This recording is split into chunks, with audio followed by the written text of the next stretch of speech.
ақлу хират, шараф ва виҷдони мард дар тӯпии ӯ таҷассум меёбад. Омадааст дар зарбулмасали қадимӣ.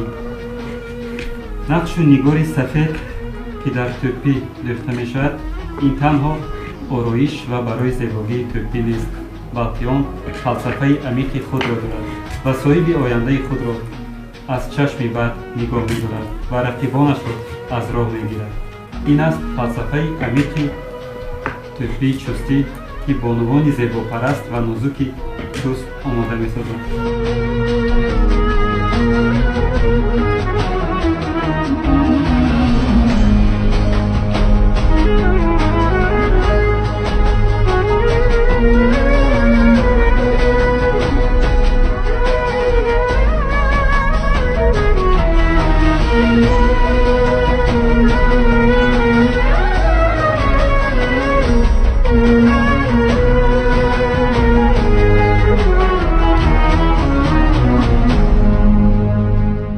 мавриди зикр аст ки тӯпиҳои чустӣ чӣ дар Осиёи Миёна ва чӣ дар кишварҳои дигар харидорони зиёд доранд ва сайёҳон онро бо камоли майл харидорӣ менамоянд.